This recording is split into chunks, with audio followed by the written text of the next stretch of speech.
प्रेरित चरित अध्याय 3 लंगड़े को स्वास्थ्य लाभ। पीतरुस और योहन तीसरे पहर की प्रार्थना के समय मंदिर जा रहे थे। लोग एक मनुष्य को ले जा रहे थे जो जन्म से लंगड़ा था।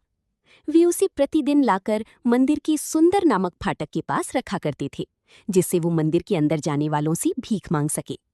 जब उसने पीतरुस और योहन को मंदिर में प्रवेश करते देखा तो उनसे भीख मांगी। पीतरुस और योहन ने उसे ध्यान से देखा। आप सभी का अपने YouTube चैनल दया सागर में स्वागत है। पीतरुस ने कहा, हमारी ओर देखो, और वो कुछ पाने की आशा से उनकी ओर देखता रहा।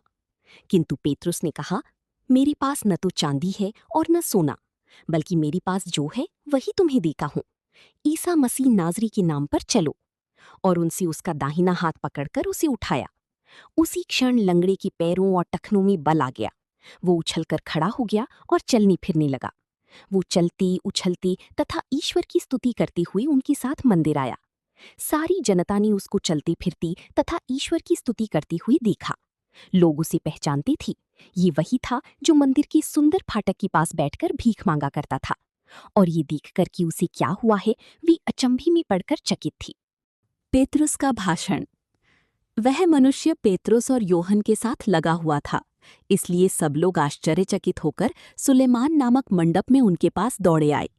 पेतरुस ने ये देखकर उनसे कहा, इस्राएली भाइयों, आप लोग इस पर आश्चर्य क्यों कर रहे हैं और हमारी ओर से इस प्रकार क्यों ताक रहे हैं, मानो हमने अपने सामर्थ्य या सिद्धि से इस मनुष्य को चलने फिरने योग्य बना दिया है। इब्राहिम, इसहाक और याकूब के ईश्वर ने, हमारे पूर्वजों के ईश्वर ने अपने सेवक ईसा को महिमान्वित किया है। आप लोगों ने उन्हें पिलातुस के हवाले कर दिया, और जब पिलातुस उन्हें छोड़कर देने का निर्णय कर चुका था तो आप लोगों ने उन्हें अस्वीकार किया।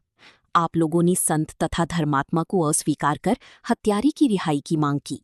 जीवन के अधिपति को आप लोगों ने मार डाला, किंतु ईश्वर ने उन्हें मृतकों में से जिलाया। हम इस बात के साक्षी हैं। ईसा के नाम में विश्वास के कारण उसी नाम ने इस मनुष्य को, जिसे आप देखते और जानते हैं, बल प्रदान किया है। उसी विश्वास ने इसे आप सबों के सामने पूर्ण रूप से स्वस्थ किया है।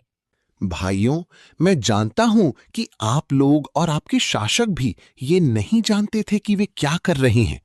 ईश्वर ने इस प्रकार अपना वो कथन पूरा किया जिसके अनुसार उसके मसीह को दुख भोगना था और जिसे उसने सब नबियों के मुख से घोषित किया था। आप लोग पश्चाताप करें और ईश्वर के पास लौट आएं, जिससे आपके पाप मिट जाएं और प्रभु आपको विश्रांति का समय प्रदान करे। तब वह पूर्व निर्धारित मसीह को अर्थात ईसा को आप लोगों के पास भेजेगा। ये आवश्यक है कि वो उस विश्वव्यापी पुनरुत्थान के समय तक स्वर्ग में रहें, जिसके विषय में ईश्वर प्राचीन काल से अपने पवित्र नबियों के मुख से बोला। मूसा ने तो कहा, प्रभु ईश्वर तुम्हारे भाइयों में से तुम्हारे लिए मुझ जैसा एक नबी उत्पन्न करेगा। वो जो कुछ तुम लोगों से कहेगा तुम उस पर ध्यान देना। जो उस नबी की बात नहीं सुनेगा वो प्रजा में से निकाल दिया जाएगा। समूएल और सभी परवर्ती नबियों ने इन दिनों की भविष्यवाणी की है। आप लोग नबियों की संतति और उस विधान के भागीदार हैं जिसे ईश्वर ने आपके पूर्वजों के लिए उस समय निर्धारित किया जब उसने इब्राहिम से कहा, तुम्हारी संतति द्वारा पृथ्वी भर के वंश आशीर्वाद प्राप्त करेंगे। ईश्वर ने सबसे पहले आप लोगों के लिए अपने पुत्र ईसा को पुनर्जीवित किया और आपके पास भेजा, जिससे वो आप लोगों में हर एक को कुमार्ग से विमुख कर आशीर्वाद प्रदान करें।